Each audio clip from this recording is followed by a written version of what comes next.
Заң жобасында жер қойнауын зерттеу жөніндегі уәкілетті органның, яғни геология комитетінің, геологиялық ақпаратты есепке алу, сақтау, жүйелеу, жинақтау және қолжетімді қамтамасыз ету жөніндегі құзыретін ұлттық операторға беру жөнінде норма көзделген. Ал мемлекет басшысы 2021 жыл 1 қыркүйекте Қазақстан халқына жолдауында тиімді ұлттық геология қызметін құру керек. Бұл орган жер қойнауын кімге және қалай беруді шешетін монополистке айналмауы тиіс. Оның міндеті инвесторларға кешенді қызмет көрсетіп қолдау білдіру деп тапсырма берді. Бұл тек инвесторларға қатысты. Бұл жерде мүдделер қақтығысы туындамай ма? Мемлекеттік функцияларды ұлттық оператор ретінде акционерлік қоғамға бергеніміз дұрыс па? Бұл бүгінде мемлекет меншігінде геологиялық ақпараттың жоғалуына алып келмей ме? Өйткені ұлттық геологиялық қызметте жекешелендіру қаупі бар. Осы түзетулерді қабылдау ұлттық қауіпсіздіктің шайқалуына әсер етпей ме? Геологиялық ақпаратқа мемлекеттік бақылауды кім жүзеге асырады? Біз ұмытпауымыз керек. Конституцияның 6 бабында бүкіл байлық енді халықтікі, жекеменшіктік емес. Оны мемлекет басқару керек. Сондықтан мен осы сұрағыма нақты кім жауап береді өнеркәсіп министрлігінен? Қайырлы күн, Еділ Терекбайұлы, құрметті әріптестер. Сұрағыңыз өте орынды. Негізі геологиялық ақпарат. Кім екеніңізді айтып, Ерлан Акбаров, геология комитетінің төрағасы. Геологиялық ақпарат геология комитетінде болу керек. Мемлекеттің меншігінде алдында бұл жөнінде де әңгіме болды, бірақ өкінішке орай бұл біздің сұранысымыз қолдаған жоқ. Сондықтан енді қазір ол геологиялық ақпараттар бізде бүкіл барлығы біздің геология комитетінің балансында. Енді қазір оны біз цифровой форматқа көшіріп, қазір сол цифрландырылған форматқа единый порталға қойылу көзделуде. Бірақ енді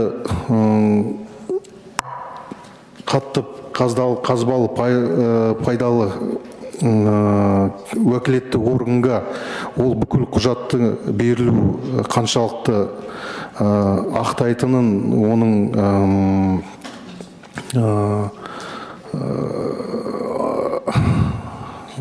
түсіну қиын негізі. Сондықтан геологиялық ақпарат геология комитетінде болу керек. Яғни мен түсінігімде бұл норма акционерлік қоғамға беру жөніндегі норма.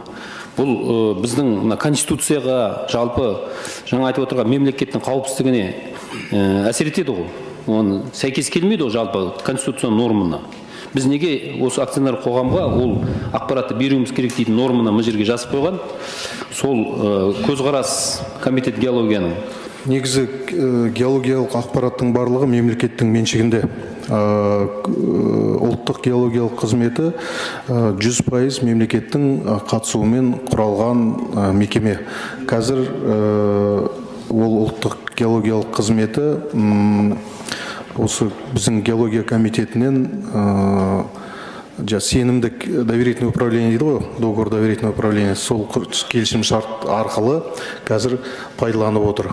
Және ол геологиялық ақпаратты ұсыну, оны талдау, оны жаңағы цифрландыру сол ұлттық геологиялық қызметтің құзырында. Жалпы қазір геологиялық ақпарат мемлекеттің балансында, комитет геологияның балансында. Екінші есепнамалар бойынша 125 мыңнан аса, бірінші есепнама 400 мыңның үстінде есепнама бар тіркелген бізде. Одан кейін республикалық екі геологиялық ақпаратты қолдау жаңағы фондтарымыз бар. И және 5 өңірде ірі фондымыз бар. Және 12 облыстық орталықтарда. Мен конкретно сұрайын деп отқан Ақбар мырза. Мемлекеттің функцияларды, ұлттық оператор ретінде акционерлік қоғам бергеніміз дұрыс па? Жоқ или я? Бұл жерде мемлекеттің функциясы емес, жалпы геологиялық ақпарат мемлекеттің меншігінде қалады. Бірақ соны тарату жаңағы жер қойнауын пайдаланушыға ұсыну ұлттық геологиялық қызметтің күшімен жүргізіледі. Жақсы.